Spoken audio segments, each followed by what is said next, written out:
அஸ்ஸலாம் அலைக்கும். Hi friends. இன்றைக்கி நாங்கள் எங்கே வந்திருக்கோம்னா, பையனுக்கு வந்து சைக்கிள் வாங்க வந்திருக்கோம். இந்த சைக்கிள் வாங்குறதுக்கு பின்னாடி ஒரு பெரிய கதை இருக்குது. வாங்க நான் அதை வந்து உங்கள்கிட்ட சொல்கிறேன். வந்து ஸ்கூலில் நிறைய வந்து ஆக்டிவிட்டீஸ்க்கு வந்து சேர சொன்னாங்க. என் பையன் வந்து ஸ்கேட்டிங் வந்து எனக்கு ரொம்ப ஆசையாக இருக்குது, நான் கண்டிப்பாக அதில் தான் சேருவேன் அப்படின்னு சொல்லிட்டு இருந்தாங்க. அதுக்கு வந்து 5000 சம்திங் வந்துருந்துச்சு. அது வந்து சொல்லிக் கொடுக்குறதுக்கு அவங்களுக்கு கொடுக்கணும். அதுக்கப்புறம் ஸ்கேட்டிங்க்கு வந்து மூட்டு கை காலில் அடிபடாத அளவுக்கு தலையில் வந்து ஹெல்மெட் மாதிரியும் ஸ்கேட்டிங் இது எல்லாத்துக்குமே 4500 கிட்ட வந்துச்சு. கிட்டத்தட்ட 10 ரூபாக்குள்ள தாண்டுது. அதனால் வேண்டாம், நான் வந்து ஒரு முடிவு எடுத்துட்டேன். ஏன்னா வந்து பிள்ளைங்க ஆசைப்படுதாங்க, நம்ம வாங்கி கொடுப்போம் அப்படின்னு பார்த்தாலும், ஆனால் பிள்ளைங்க வந்து ஸ்கூலில் மட்டும்தான் கற்றுக்குருவாங்க. மேக்ஸிமம் வந்து அதுக்கப்புறம் வந்து அதை எடுத்து கூட பார்க்க மாட்டாங்க. போன வருஷம் இப்படி தான் சிலம்பத்துக்கு சேர்ந்துருந்துச்சு பையன். ஆசைப்பட்டாங்கன்னு 200க்கு வந்து சிலம்ப கம்பு வாங்கி கொடுத்துருந்தேன். ஆனால் வந்து ஸ்கூலில் மட்டும்தான் கற்றுக்கிட்டு செஞ்சாங்க. அதுக்கப்புறம் வீட்டுக்கு வந்து அவங்க சிலம்ப கம்பை தொட்டே பார்க்கல.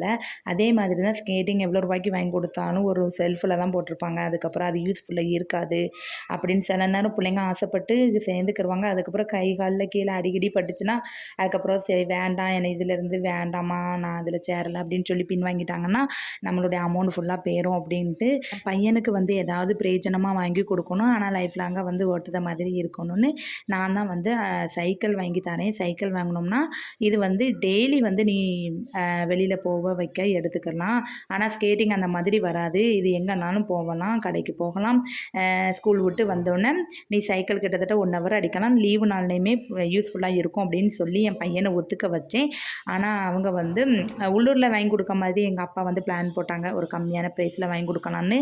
ஆனால் அங்கே கடைக்கு பார்க்க போகும்போது ஃபுல்லாக லேடிஸ் வண்டியாக இருந்தனால என் பையன் வேண்டாம் அப்படின்னு சொல்லி அவங்க அடம் பிடிச்சி நான் சொல்கிறத மட்டும் நீங்கள் கேட்டிங்களா, எனக்கு இன்றைக்கி சைக்கிள் வாங்கணும்னு சொன்னாங்க. அதுக்கப்புறம் அவங்கள நைட்டு ஒரு 6:30க்கெலாம் ஆட்டோவில் தான் வந்தோம். வந்து அவங்களுக்கு வந்து கடையில் இது வந்து சைக்கிள் மட்டும்தான் வச்சுருந்தாங்க. இதில் வந்து நான் சின்ன பிள்ளையாக இருக்கும்போது என் பையனுக்கு இங்கே தான் சைக்கிள் வாங்கினேன், நல்லாவே உழைச்சிச்சு. அதனால் சொல்லிவிட்டு சைக்கிள் கடைக்கே வந்தாச்சு. என் வீட்டுக்காரங்களுக்கு வீடியோ கால் போட்டு காமிச்சேன். அவங்க வந்து அமான் சைக்கிள் தான் வாங்கணும் அப்படின்னு சொல்லிட்டாங்க.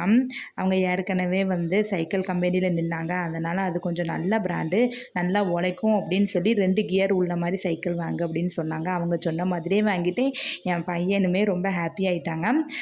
நம்ம வந்து ஒரு பொருள் வாங்கி கொடுக்கணும்னா அவங்க வந்து யூஸ் பண்ணணும். யூஸ் பண்ணாமல் ஒரு முக்கில் போட்டோம்னா அந்த ரூபா ஃபுல்லாக வேஸ்ட் ஆகிடும். இப்போ வந்து எனக்கு கவலை இல்லை, ஏன்னா அவங்களுக்கு பிடிச்ச மாதிரியே சைக்கிள் வாங்கி கொடுத்தாச்சு. அவங்களும் ஹாப்பி ஆகிட்டாங்க.